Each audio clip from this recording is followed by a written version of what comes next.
अपनी जान के दुश्मन को अपनी जान कहते हैं, हम अपनी जान के दुश्मन को अपनी जान कहते हैं। मोहब्बत की इसी मिट्टी को हिंदुस्तान कहते हैं। न पूछो ज़माने से हमारी कहानी क्या है, हमारी पहचान तो सिर्फ यह है कि हम एक हिंदुस्तानी हैं। आदरणीय मुख्याध्यापक, उपस्थित मान्यवर, सभी पालकगण, शिक्षक वर्ग और मेरे प्यारे दोस्तों को मेरा कक्षा 10वीं की छात्रा मृणाल का सादर प्रणाम। आज़ादी, यूँ तो कहे हम आज़ाद है, लेकिन किसी की दास्तां या गुलामी की बेड़ियों को तोड़ना ही आज़ादी नहीं। सच तो यह है कि आज़ादी रूपी अमृत पाकर प्रत्येक देशवासी आर्थिक, शारीरिक और मानसिक रूप से तृप्त होना चाहिए था, पर अभी तक वो अमृत झलका ही नहीं जिसकी हमें तलाश थी। आज़ादी का सही मतलब वही समझ सकता है जिसने कभी गुलामी की हो। हम सौभाग्यशाली है कि हमने स्वतंत्र भारत में जन्म लिया। 15 अगस्त 1947 को हमें आज़ादी मिली। उस आज़ादी के लिए पता नहीं कितने नौजवानों शहीद हुए। भगत सिंह, राजगुरु, सुखदेव जैसे नौजवान 23 की उम्र में फांसी पर चढ़े। उनकी याद में आज का दिन हम मनाते हैं और हमारे देश के प्रति हमारी भावना समर्पित करते हैं। भारत प्राकृतिक संसाधनों और खनिजों से समृद्ध देश है।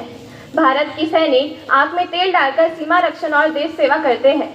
बहुत से क्षेत्रों में हमने जागतिक तौर पर कामयाबी हासिल की है, पर जहाँ एक तरफ भारत की प्रगति हो रही है तो वहीं दूसरी तरफ ऐसी कई चीज़ें हैं जो दिल को तकलीफ दे रही है।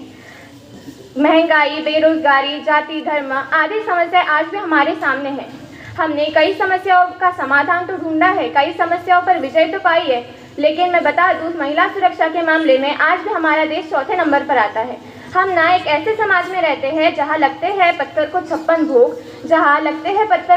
भोग, और भूखे नंगे तड़पते सो जाते हैं कई लोग। एक सत्य यह भी है कि आज हमारे पास राइफल तो है, लेकिन गरीब के घर में राशन नहीं। सत्ता चलाने वाले शासक तो है, लेकिन देश में आत्म अनुशासन नहीं। तकनीक तो है, लेकिन पर्यावरण की शुद्धता नहीं। समस्या हर बात से है, लेकिन समाधान नहीं।